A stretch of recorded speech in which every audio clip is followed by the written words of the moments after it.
Como dije al comienzo, nosotros continuamos en la serie que se llama Sea el cuerpo de Cristo, camina digno del llamado.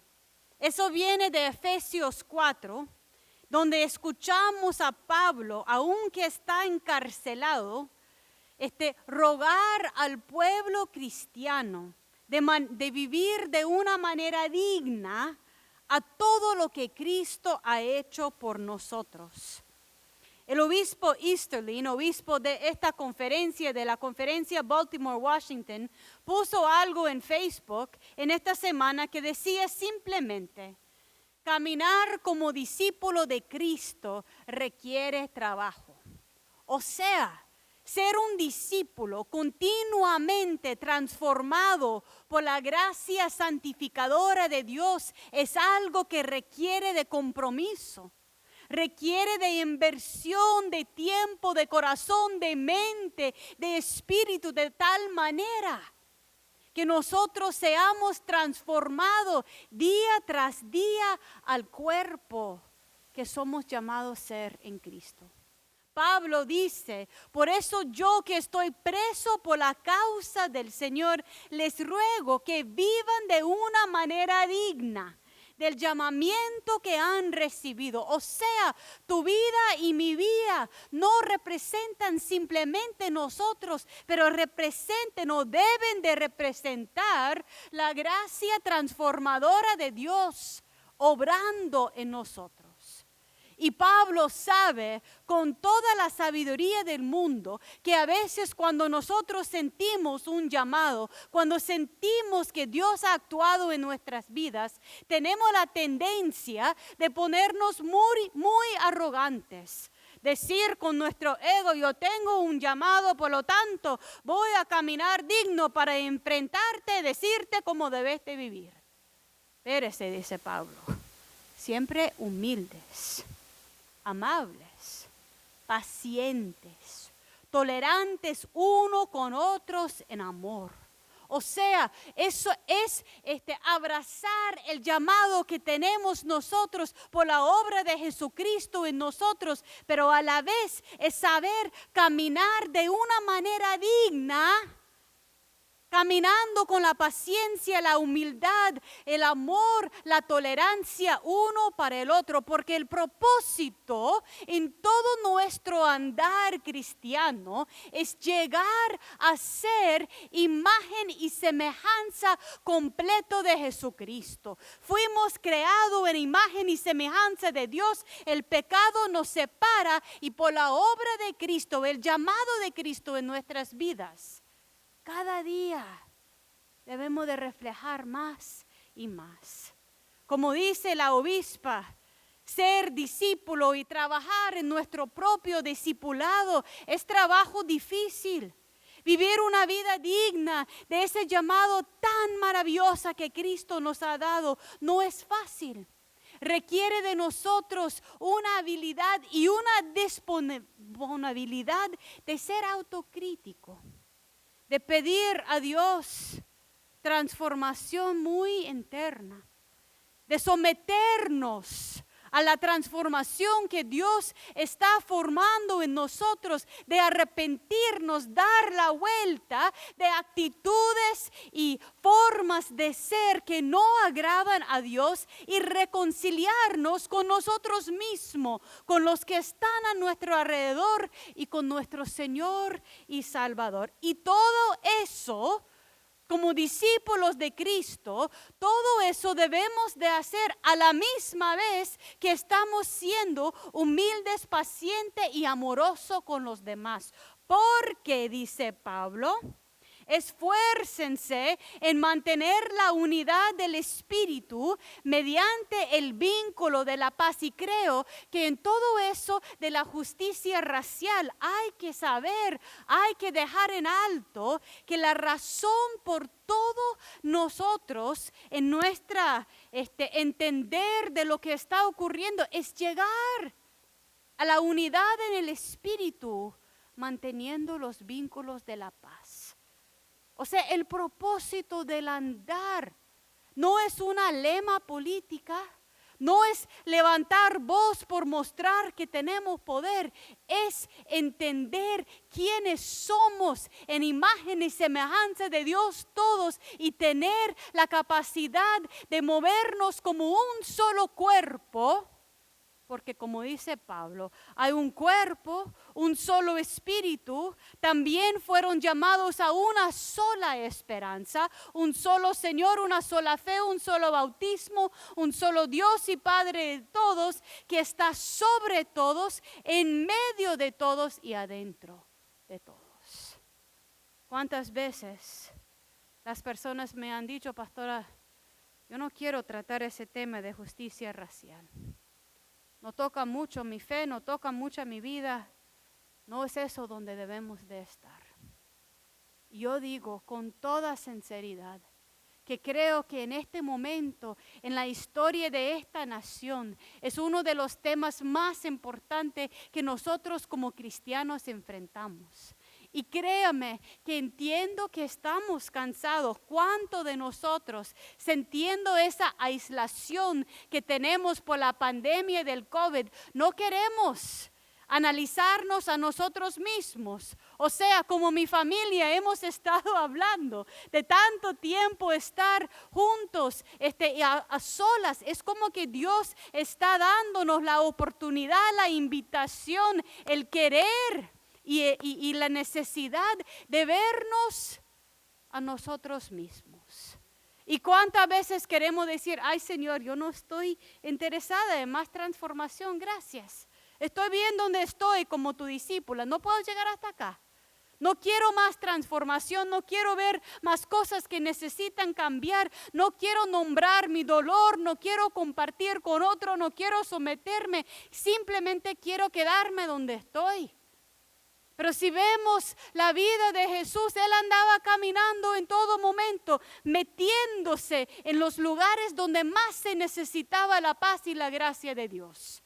Metiéndose en las vidas de las personas que no querían cambiarse, diciéndole a Zacarías, yo voy a tu casa hoy, así que alístese.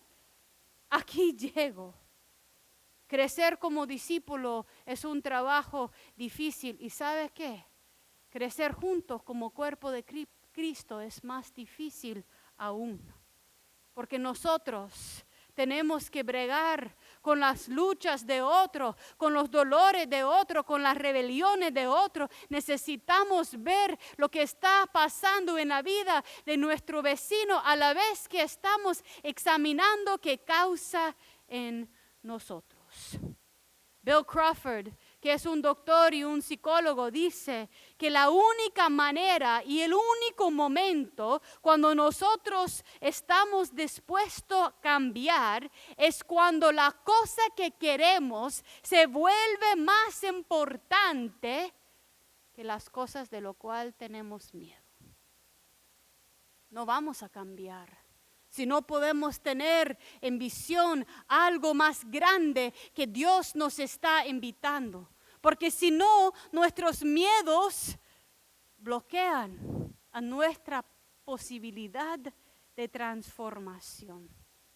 Como cuerpo de Cristo uno puede decir, pero pastora, ya basta, tenemos una diversidad en nuestro ser como Epworth que no existe en otras iglesias, somos multiculturales, tenemos varios idiomas, ¿por qué tanto?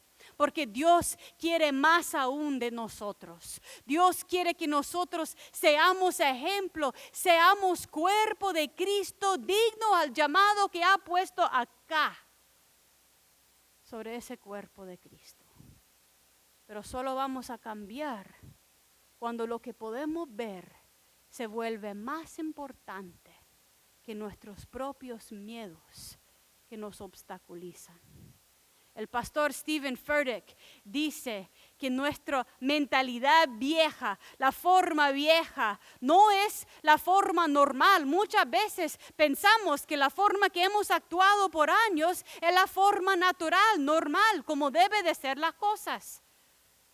Pero Reverend Stephen Furtick dice que lo viejo, la vieja mentalidad y el viejo camino no es normal, es simplemente familiar y viejo. familiar y viejo, lo que uno sabe, por lo tanto, uno con mucha facilidad dice, no, me siento extraño comenzando por allí.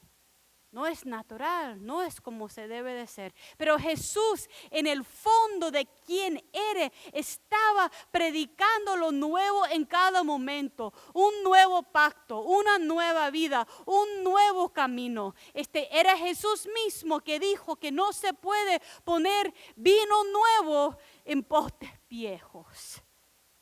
Para ser nuevo necesitamos permitir la transformación y renovación de nuestras mentes por la obra del Espíritu de Dios. Reflexionando sobre esos cambios, me impresiona el hecho que yo creo que en una entrevista con todo el pueblo de Epworth y todos los que nos están viendo, todo el mundo me diría, pues sí, pastora, yo quiero más paz, yo quiero más gozo, yo quiero más fidelidad, yo quiero ser mejor discípula.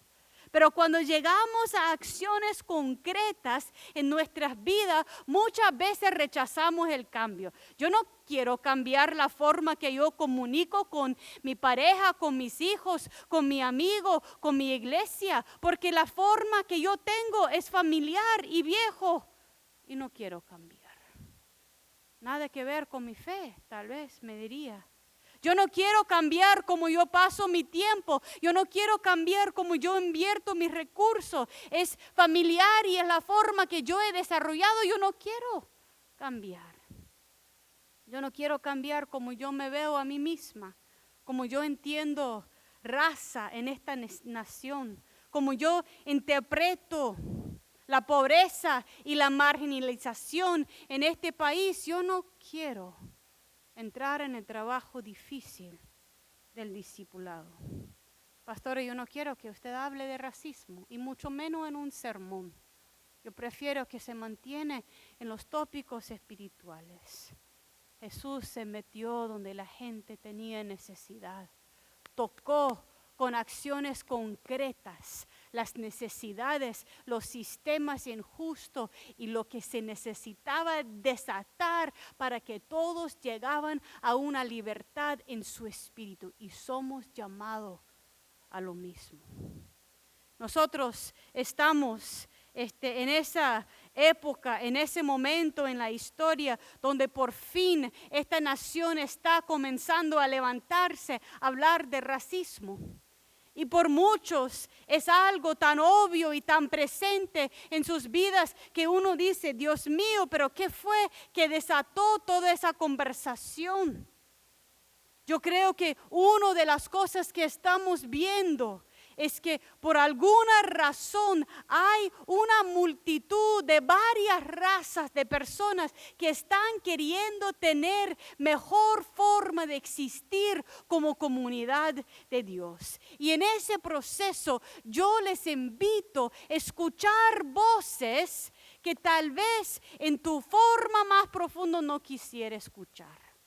Racismo tiene muchas maneras de manifestarse en este país, pero el origen del racismo en las Américas, no solamente en los Estados Unidos, fue el hecho de robar tierra de la gente indígena y justificar la esclavitud como una institución económica. Sabía que en junio 11 de 1787 había un pacto de 3/5. El pacto de 3/5 fue una ley, un acuerdo en este país que cada persona afroamericana que estaba esclavizado contaría como 3/5 de una persona. Ahí está donde entra Dios. Cada ser humano es creado en imagen y semejanza de Dios. Válido. Por supuesto, una sola persona, no 3/5. Pero allí vemos lo que Reverend Jim Wallace comienza a decir, que ninguna política, ninguna ley, ninguna acción puede cambiar el racismo que existe en las Américas si no comienza reconociendo que la maldad ha estado por tantos años que se ha vuelto pecado adentro de nosotros, cada uno de nosotros, y que tenemos la necesidad de arrepentir del pecado y reconciliarse con nosotros mismos, con nuestros hermanos y hermanas y con Dios. Nunca jamás Dios ha creado 3/5 de una persona. Y cuando vivimos en un contexto que parte de la relación de los blancos con los afroamericanos, que uno puede ser 3/5, allí entra Dios a hablarnos. Es diferente. En el tiempo de Jesús podemos ver, hasta Pablo dice, en Cristo no hay esclavo ni libre, judío y gentil, pero en el tiempo de Jesús aún la gente esclavizada o siervos no existía de la misma manera de quitar la humanidad. Quiero que entendamos que en el fondo del racismo en las Américas fue una necesidad de justificar la institución de la esclavitud, diciendo que no son humanos, por lo tanto no importa cómo son tratados. Igual pasó con la gente indígena. ¿Cuántas personas murieron en este país? ¿Cuántas comunidades indígenas fueron robados sus tierras, sus mujeres y niños forzados a caminar hasta su muerte? Y hoy día, con esa pandemia de COVID-19, comenzamos a preguntar por qué será en tantas de las comunidades nativoamericanas hay tanta tasa de muerte. Por generaciones de opresión. Es interesante el texto de Éxodo, porque el texto de Éxodo muestra en nuestros relatos bíblicos la forma que un pueblo comienza a ser dehumanizado. En Éxodo 1, yo quiero que abran sus Biblias, por favor, donde están. Esos textos no se pueden entender simplemente escuchándome. Éxodo 1, comenzando con el verso 8, dice: pero llegó al poder en Egipto otro rey que no había conocido a ¿quién? José. ¿Quién era José? José fue un hebreo.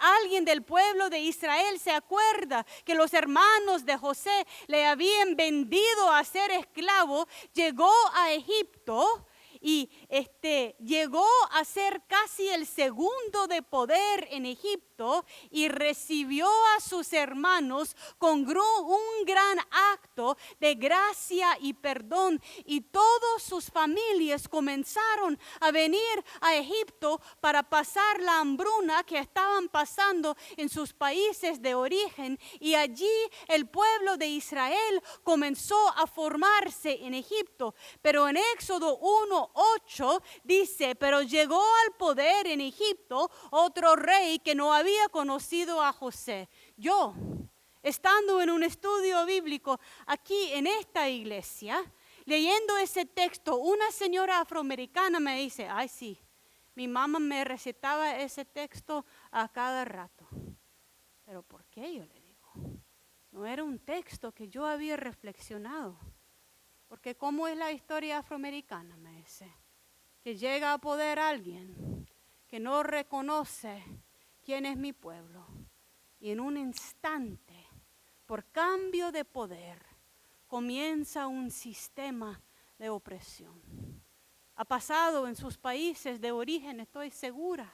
Ha pasado en este país y está pasando actualmente. Ha pasado en contextos comunitarios, hasta en iglesias, que hay un cambio de poder y de repente, por algo que viene desde arriba, hay una opresión sistemática que forma. Y eso es lo que pasa.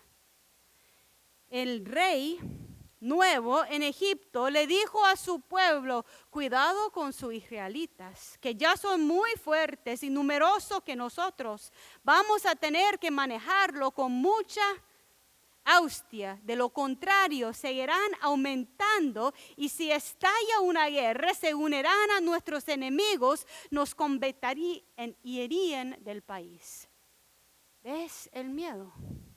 ¿Ves cómo el poder y el ego, el deseo de mantener control de una nación, el deseo de explotar a otras personas comienza a formarse? Pero eso es el comienzo. Todavía no existe la mentalidad en el pueblo de apoyarlo. Fue así como los egipcios pusieron capataces para que oprimieron a los israelitas. Ya comienza la opresión. Les impusieron trabajos forzados, tales como los de edificar para el faraón las ciudades. Pero cuanto más los oprimían, más se multiplicaban y se extendían, de modo que los egipcios llegaron a tenerles miedos.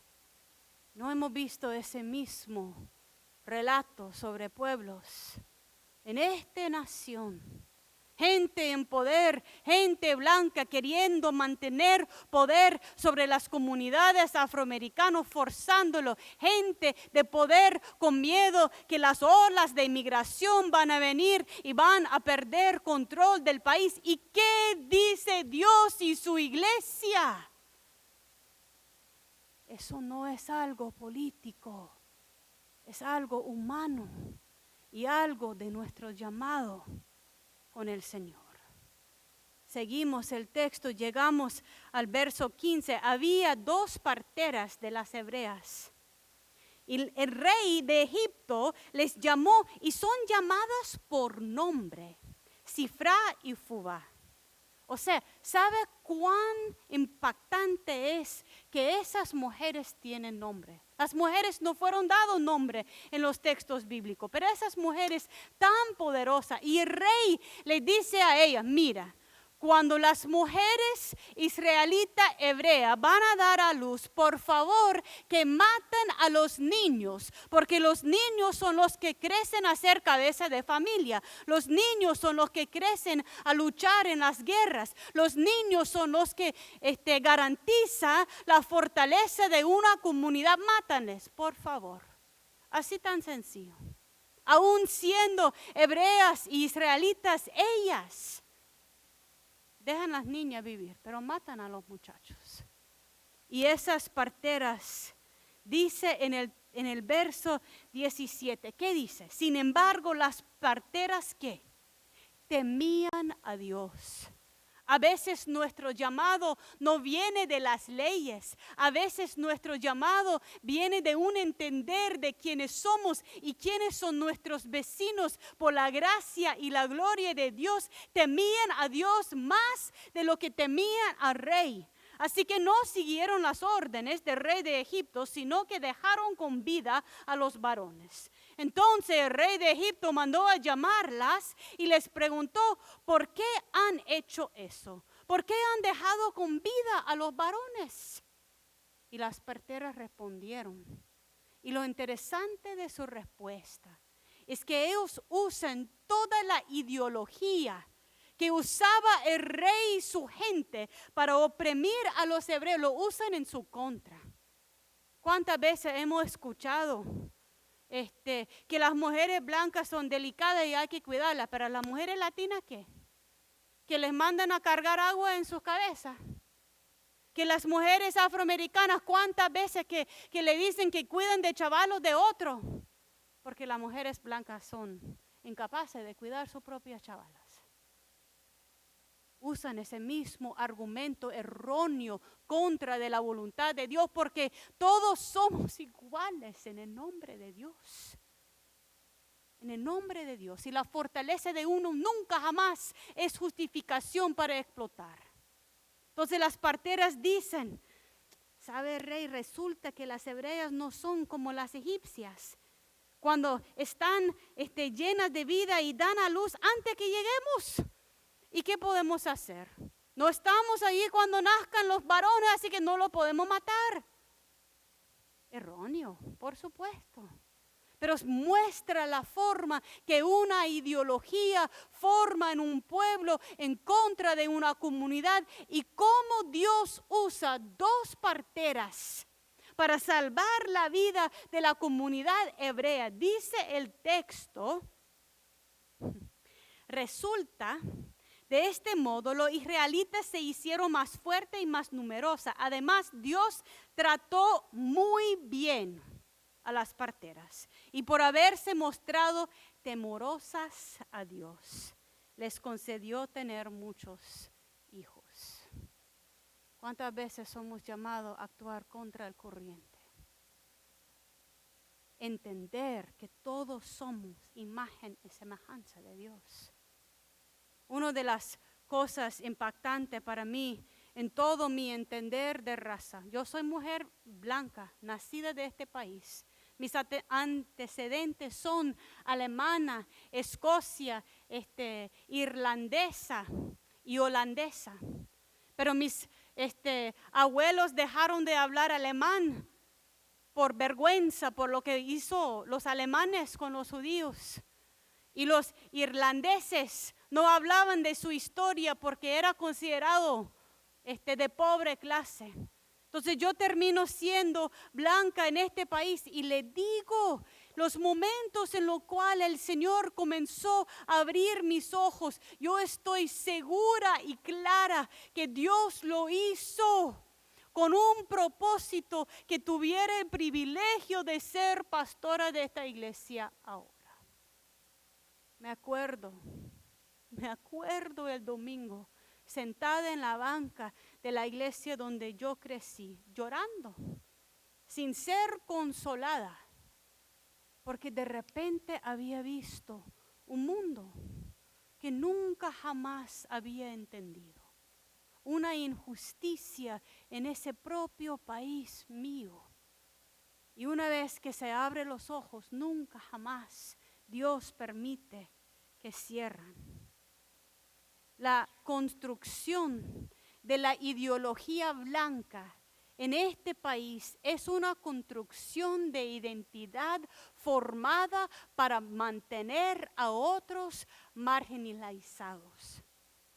Yo soy mujer blanca porque ya he perdido los antecedentes, pero yo ya he aprendido que la categoría de blanca viene de muchas raíces europeas, lo cual yo he perdido.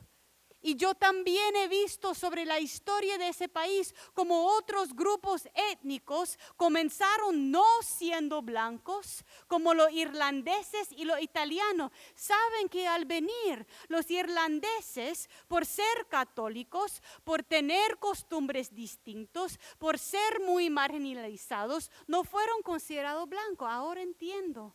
¿Por qué mi abuela habla de mi tatarabuelo tanto que era irlandesa? Porque en su tiempo eso fue grande en su identidad. Ahora entiendo mi tío David Sodini, que viene de padres italianos, que su papá le sacó de un barrio en Chicago queriendo proteger a sus hijos italianos que no fueron involucrados en crimen. Fueron a Michigan, de donde era mi familia, y fueron marginalizados por ser italianos, porque hablaban otro idioma, porque fueron católicos y porque tenían rasgos diferentes. Pero ahora le pregunta a cualquiera, y por supuesto los irlandeses y italianos son blancos. Yo creo que la misma historia se está pasando con la comunidad latina. Cuando uno hace el censo, Edgar, mi esposo, tiene que marcar: yo soy africano, yo soy indígena, yo soy asiático, yo soy europeo. Porque lo es. ¿Y cuánto tiempo va a llevar para otra comunidad ser sumergido en una identidad que está basado en poder? No en lo que Dios nos llama a hacer. Como mujer de hijos que vienen de historia mixta, es impactante para mí saber que en los momentos de segregación en este país, ¿Sabe que era una gotita de sangre? Así se llamaba la ley. Una gota de sangre. Cualquier persona que tenía una gota de sangre africana en su descendencia que podía ser comprobado, iba a ser considerado afroamericano, por lo tanto segregado. Una gota. Una gota. Y lo demás de su historia. Y lo demás de su ser. Porque es una ideología creada para dehumanizar a personas. Y hoy día sigue. En el contexto de la plática de migración, creemos que permitirían niños blancos estar en las condiciones que la gente está en esos campamentos de migración. Por supuesto que no. Pero vivimos en una ideología que quiere quitar la humanidad. Por eso tenemos que ser el cuerpo de Cristo. Tenemos que caminar digno al llamado. Y yo entiendo que hoy día hay muchos más niveles de racismo que se manifiesta y que impacta a las comunidades latinas y asiáticas en este país. Pero estoy convencida, si uno no aprende un poco de la creación de esa narrativa en este país, comenzando con las comunidades indígenas, afroamericanas y blancas, nunca jamás va a entender lo que Dios quiere de nosotros. En Santiago 2 escuchamos la otra parte de Romanos. Entendemos de Romanos que nadie está libre del pecado. Cuando entramos en esas luchas tendemos a decir, esta gente son mala y esta gente son buena. No, todos somos pecadores a los pies de Cristo. Algunos se benefician más de los privilegios y de los poderes de otros, pero todos necesitamos de la gracia de Dios. Y en ese andar nunca debemos de perder de vista que nuestro llamado viene de un Dios que dio su vida por nosotros a cada uno. La gente que te cae bien y la gente que no te cae bien. Y más que eso, en Santiago encontramos que una vez que hemos aceptado esa fe, esa gracia, deben de ver obras en nuestras vidas. Eso significa que debemos de tener forma de caminar uno con el otro y entender de nosotros mismos. Una de las cosas que Reverend Jim Wallace hace es dar un video sobre muchachos afroamericanos compartiendo su experiencia de vida. Niños de 12 años diciendo que se crucen la calle para no asustar a las viejitas blancas que caminan a un lado. ¿Qué mundo es que enseñamos a un niño que su ser es peligroso? Yo me acuerdo estando con hijos de esta congregación, hablando con un sistema escolar que decía que fueron pandilleros, que fueron parte de la mara, que iban a ser peligro para otros. Y yo siendo su pastora blanca, enfrente de la escuela diciendo, no me hable de ese joven así, porque yo le conozco su corazón. Y un error no define ni su ser ni su futuro. El racismo va en contra de quien Dios nos ha llamado a ser. Por lo tanto, como dice Santiago, debemos de tener obras.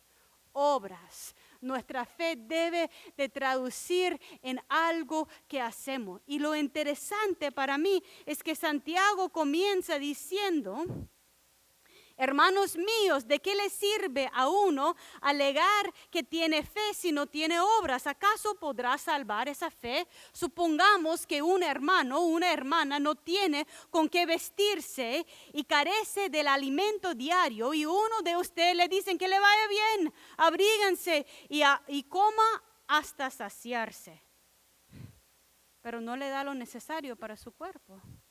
¿De qué servirá eso?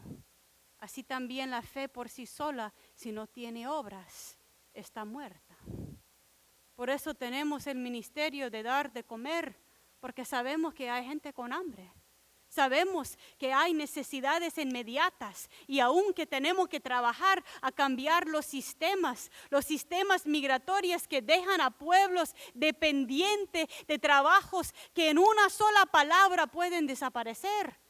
Pero en el momento de hoy necesitamos ayudar con fe puesto en obra. Y lo que me encanta de esa iglesia es que podemos tener hambre nosotros y también servir a la vez. Así debe de ser.